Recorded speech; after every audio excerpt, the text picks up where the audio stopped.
Morning, beautiful people.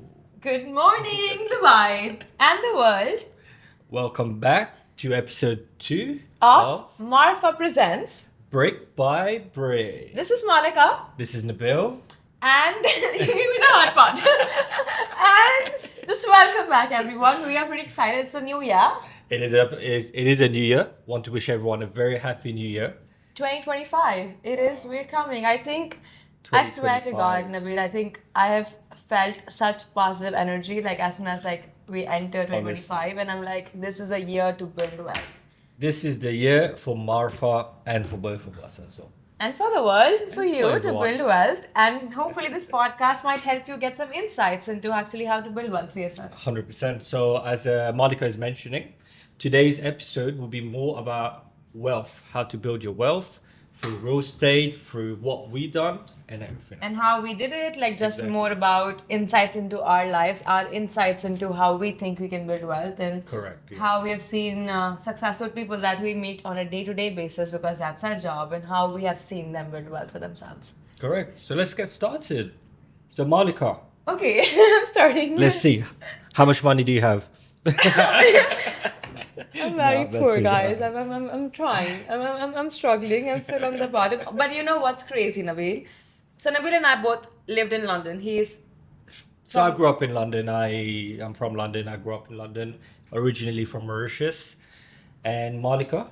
I'm originally from India, very clearly, but my entire adult life was in London. I was in London since I was 17 years old, so I've spent major of my life in London, and it has taught me everything that I am. But coming back to what I was saying, in London, like I don't want to reveal my salary, but I was earning like a bit above the average. So even let's say 40, 50, 60,000 pounds, which in Dubai standards would be around 200,000 dirhams, or no, less than that actually. Roughly. Around Roughly, 150, 200,000 dirhams. It was like a very big deal for somebody who has just graduated college, right? And the idea of then paying the tax and then the rent, like you are left with nothing. But there's the idea of like, I am earning above what people my age usually do. I was very happy with. But you see, this is where people get confused. They think because they're earning more money, they think they are wealthier because And it's most amazing. of the money is going away. Yeah. You can earn half of that in Dubai and you're earning the same as someone that's earning double your money in London. So that's one thing. Yeah, all I can say is without any, like with, like as humble as I can be and as grateful as I can be in a way, like I moved to Dubai last year in March and I met Nabil in April. And he was doing real estate a bit before I was. And I had just come from tech sales background into real estate. And I had quit my job in November, October end. So I was not getting paid from November 2023, because I quit my job and I had come to Dubai. And then to join real estate, which is such an unstable industry as it is, Correct, without yes. any salary, which was a surprise to Yeah. me. Like, you don't get a salary. They're like, no. And I'm like, okay, that's new. And I was like, I'll do it because I have a house here, I have family. So I was privileged enough to be supported financially in terms of basics like shelter and food. So I Yeah. could take that risk, right? All I can say is that from March up until November, let's say December, like 2024, I have made more than my London salary without paying like any tax to anybody. Correct. Saying all of this, guys, we are telling you all about this, how you're making money and everything in Dubai. But it's not just when you come to Dubai, you make money straight away. You have to It took me work 6 months. hard. I think I was living off I can't even mention, like I was living off such a small amount of money that was not even my rent in London. And for 4 or 5 months, I was not earning anything. I think I Correct. started earning like that one big paycheck 5 months into real estate. 5 months, Nabi. Like I was almost at the end when you're like, no, you got this. And after it took me 5 months to even earn my London salary for a month. I think you're correct. Honestly, the struggle is very real. Everyone thinks when you move to Dubai, luxury, you Yeah, what you see on everything. Instagram. No. But no, it's not. It's not. It's hard work. As the Sheikh said, that even if you're a gazelle or a lion, you You wake work up in the hard. morning And and you you make sure you run. That's Yes. basically what it is. Yes. So everyone here works hard. Well, a lot of people work hard. Because it's not a choice, guys. Like there is no other choice. Like if you don't work hard, you have to leave the country. Like it sounds so luxurious. It looks outstanding, and it is amazing. It is outstanding, very but outstanding. you have to hustle to make it in Dubai. Like Correct. there is, and I'm not just saying that you can just do it in real estate. Yeah. Whatever you decide to do, but what I'm trying to say is that my idea of wealth changed completely. Because in London, the idea of paying my own rent, or the idea of saving up, let's say £3,000 more that month, is like a very big deal for like Big a deal, yeah. 23-year-old, right? And coming to Dubai, my idea of wealth is so different because our job is to make successful, wealthy people, and we see how they live, You right? learn from them. Not only you envy them, you want to learn from them. This is where your networking and your Changes. network is your net worth. This is Yeah. what I say to everyone. Yeah. And I'll be very honest with you. At the start, I didn't, and I struggled. Yeah. It's only after I started networking properly. No, I've seen And you that's struggle, when- Nabil, and you're such a good example of, because the thing is, I still live with family, right? So I do come from a privileged background, and I acknowledge it. Yeah. With you were independent from the get-go. From the get-go, And I've seen you make money, I've seen you not make money, then I've seen you make money. Correct. And I've seen you not make money for like some time, and I've seen how humble you were, how you were like, no, I got this, and Yeah. I will make it happen, and you made it happen. Like, Yeah, exactly. I remember it so well. I'll be very honest with you. At one point, I had maybe maybe 2-3 dirham in my pocket. I know, I And that's know. how bad it went. I know. But I learned. Yeah. And you I didn't give prospered. up. You were like, Yeah. I will make it happen. I think there's a saying. When I moved from London, people thought I was crazy. I had a good job. I lived in a beautiful house. I had friends. My entire life was in London. Yes. And I had my clear career trajectory about where I will go. I was getting the UK passport that everyone aspires to get. I was on set. I decided to leave everything to start from scratch. And the only thing that kept me going was fortune favors the bold. If I am moving to Dubai to seek a better life and I'm willing to hustle and start from zero as opposed to where I was in London, I'm okay because I'll be bold enough to see what's out there for me. Correct. It's I think that's what happened it's the with same you. thing with me. Yeah. My whole life was in London. My whole life is still in Yeah, London. your parents currently. are in London. Everyone's still in London. Yeah. It's just the fact that I wanted to do better for myself. Yeah. And here I am with a lot of struggle. Honestly, a lot of struggle at the start. But you learn from your mistake, and I'm here today, just growing and growing. No, That's and what I, it and is. I think that's what Dubai does to you, and that's what Dubai I think did for the both of us. Dubai Like, can humble you very quick. I have been humbled. I've traveled, and it sounds again coming from a privileged background. Like I had to take the metro, like but having to walk 20 minutes in 40 degrees because I wanted to save 20 dirhams on that cab, and then going to the metro, then going home, and drenched in sweat. But I just did not want to pay 80 dirhams for a cab back home every single day. Like I have never been so humbled in my life to like. I couldn't tell my parents that I was not making enough money. Oh, same. So I was surviving on I think 2,000-3,000 dirhams a month, Yeah. sometimes less. And you just sometimes. go. Honestly, like there was days I wasn't even eating. That's how bad it got to. But look, all great, all thanks to God as well. Alhamdulillah. And then this is what I am now. No, And it's 100%. also, as I said to you, is just a bit of advice to every single estate agent or whoever is coming to Dubai new. Dubai is one of the best places for you to network. There's individuals from all across the world here. So use that opportunity. Go network. Go talk to everyone. And you will not regret it. I guarantee you. You're not wasting your time. You're not wasting your money. Go to every single one. Learn from these guys. These guys are multimillionaires. They know what they're saying. So go and talk to them. Even if you're not getting business from them, knowledge is the most valuable thing that you get from them. 100%. Like when I was in London, like the idea of, as I said, like the idea of spending big was like, we thought that saving 20% of our paycheck, 30% of our paycheck was like, oh my God, you're living, you're winning, right? In Dubai, I realized that you need to have an emergency fund, but that's not how you become wealthy. You become wealthy by making wise decisions. Correct. Right? And I'm reading this book called The Millionaire's Fast Lane by MJ. Big fan. We'll put the link on the description as well in case you're interested.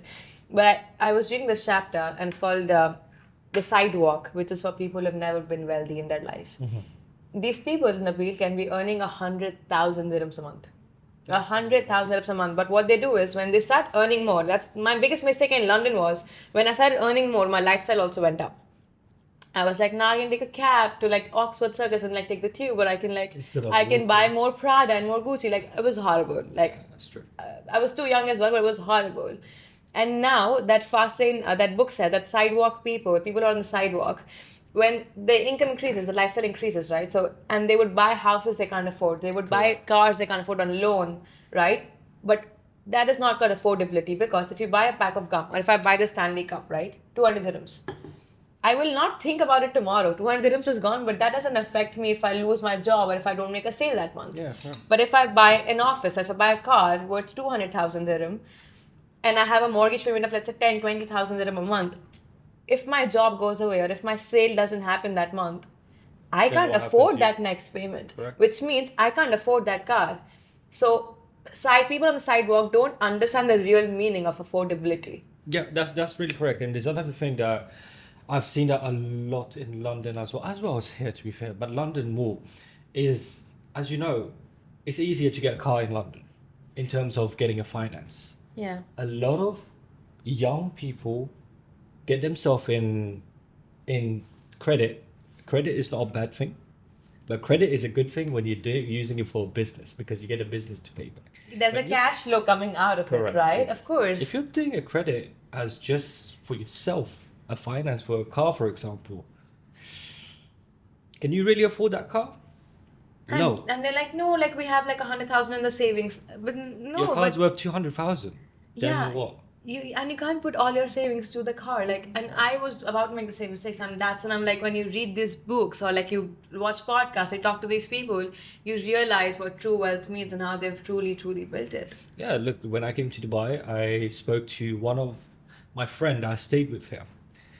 I was renting a car, Yeah. and I rented a car for a very long time. I Two, said it 3 to years, I think, a long time. nearly 2 years. I rented a car. I said it to my friend. I'm only buying the car that I want to buy when I can afford it free time. When I can pay for it free time. Nabil, what car were you renting? Can you tell everyone? I was renting. So the first car I rented was a Mitsubishi Attarage, and then it was a Yaris. And Alhamdulillah, now I've bought my car when I could afford it. Which car So do you that's have it. now? So now I have a C43 AMG, a very nice car. It's a very, very It nice is a car. very nice car. But it took you 2 years to Took me then 2 be years. like, I can still afford a Merc, Yeah, but that doesn't mean I can truly afford it. correct. I can afford it from the sidewalk point of view. Exactly. Yeah. True wealth will only be able to afford it now, and now you Correct. have the car. And I bought the car, as I said, when I can afford the car to pay for that same car 3 times. That's the only time when I bought it. And I made a promise to my friend. His name is Suhail Ibrahim, by the way. Shout out to you. Shout out to Suhail Ibrahim.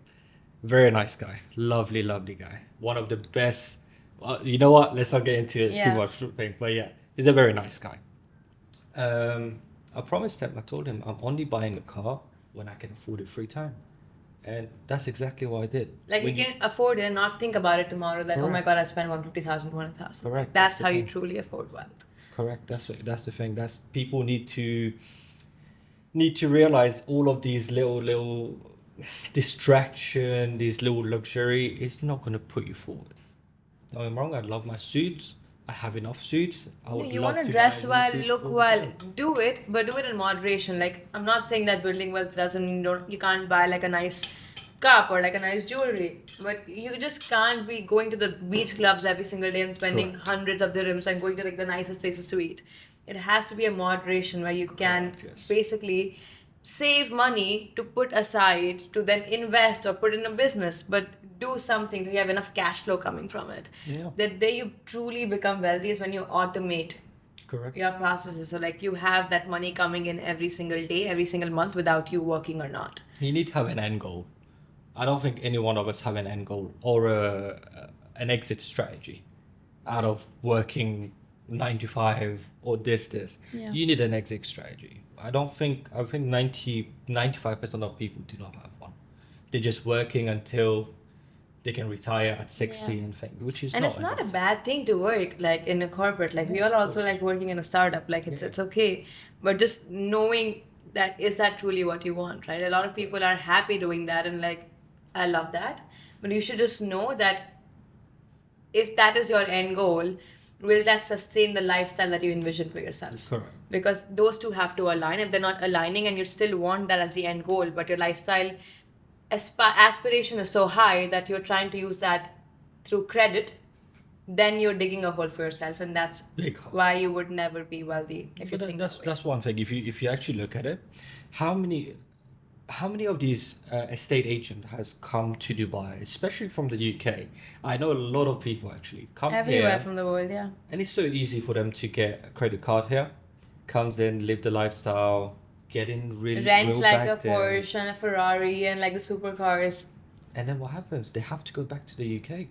There's nothing here for them because they come here living a lifestyle. Coming to Dubai is not just living a lifestyle. Coming to Dubai is to improve yourself. Is to be the best that you can be. You're in one of the best places in the world right now. And it pushes you so Pushes you. much. Like I was driving to the office and I saw a Bentley showroom like on my way from Jumeirah, and I'm like, that's what Dubai does. Like you and I, in my parking, I have the best cars possible. In the parking of this building, we have the best cars possible. Dubai will push you to the maximum to 100%. achieve your goals. It's the only city in the world. I've lived in India. I've lived in London. I've now lived in Dubai, and it's the only city that I have seen that pushes you to truly achieve your Correct, true yes. wealth. Everyone around you, there's wealth everywhere. Every around. corner. Look at this office. Like, look us. Yes. But there's, as I said, there's wealth everywhere around you, and I don't know what else you need to inspire yourself to do better. That's the thing that what you're doing today. You should always inspire yourself to do better than you did yesterday. And If you're surround not, yourself then- with people who have the same mindset. Like, also, we're not saying go into real estate. I mean, we have Yeah. enough people anyway in real estate. There's about 100,000. Yeah, we have a lot of agents. people here. But what we are trying to say is, well, you know what I did initially this month? So it was 31st of December, and I literally just went to a cafe and I listened to this podcast. So shout out to Ali Abdal, big fan. Today is 3rd of January or 4th of January. There's a productivity summit that I'm going to with him. It's free workshop. Point is, he said, write down your goals with a pen and a paper. Mm-hmm. Don't type it. That increases a 40% likelihood of them being will true. happen. True. I was at a cafe with my best friend Keshav, shout out to you as well. And we just basically reflected on the entire last year. And then I literally wrote down how many deals I closed in 2024. Mm-hmm. What does my vision 2025 look like? What car I want, what house I want, how many trips I want, everything.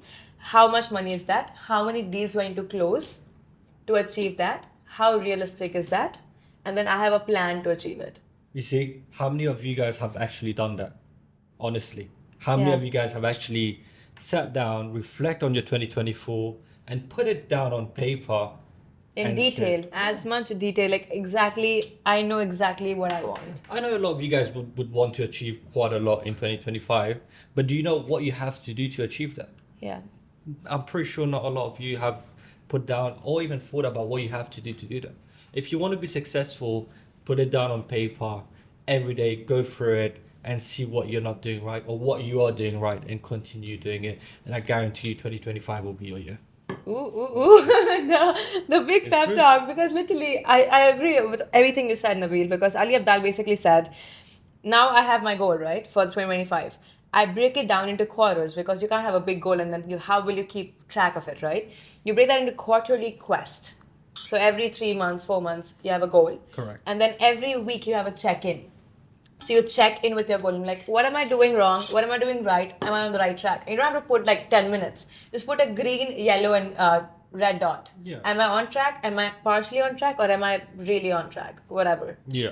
But like, at least you are in sync with your goals and you get reminded of your goals every single day as opposed to forgetting about them. And your goal could not be like, I want to buy a 10 million villa. Like, it has to be realistic. Realistic goals. I'm not saying some of you guys' goals want to be to buy a $10 million No, villa. it's possible. I'm saying not that for it's me, not. I just try to be as realistic as possible with what I do. Correct. That's the best way. Honestly, that is the best way for you to achieve your goal. Yeah. And for a very long time, I wasn't doing that. And I was failing. Honestly, I was failing. And as soon as I started using this a bit more. And it actually works when you put down on paper what you want to achieve. Really. Even if it's a small thing, just write it down. And Write then- it down every day. If you see on my screen, on my thing, screen saver, there's always a quote. I'm excited to see this actually. So this one is more of a religious quote that I've put on here. I'll show you guys on the camera. I don't know if you can see it. What does it say? Can you But read it? it's- And actually, this could be a good ending to the podcast. Actually, we've spoken so much about wealth today. Yeah, And- so this is more of a religious quote. It says, before you were born, God showed you your whole life until the day you die. He asked you 77 times if you wanted to be put on this earth, and you chose to be put on this earth. You told God to put you on this earth. So maybe you saw something worth living for. You saw something in yourself to say, yes, put me on this earth. So no matter how hard things get, remember, you saw something in yourself, and God saw something in you and gave you life to put in this earth. Oh wow, that's So deep. remember. So every day, just put. Look, I'm not going to go into religious and everything, but for me, being spiritual helped me out a lot. Yeah. Helped me out a lot. Helped me focus. And this is the reason why every day I have a new quote and everything. It does help me out. No, that's what Nabil. I think everyone has a quote that drives them. Like I have my own, which we'll share in a bit as well. And then find a quote that inspires you. You can write your own thing. It can be anything that inspires you. Have it on your screen. Like I have my mom and dad on the screen, to be fair. I think that inspires me. But just find something that inspires you. And it's not too late. We're still in January. We can be in November. But if you start now, you're not late. Like it's better to start than not start at all. I think that's a good ending to the subject of wealth in general. I'll end it with a quote that I like. And the quote that I live by is, we go to the moon and do other things, not because they're easy, but because they're challenging. So I'll leave it to that. Perfect. Lovely. Anyway, very- thank you so much. It was It was more of a conversation. more serious podcast Very, yeah, it's today. a very pep talky. But it I was think that's what really you need in January, though. We need it in January. This is a new year. I wish all of you guys, all your wishes to come true. Every goals that you set up, I want it to come true for all As of soon as you guys. work for it. Correct. Work for it and it will come true, honestly.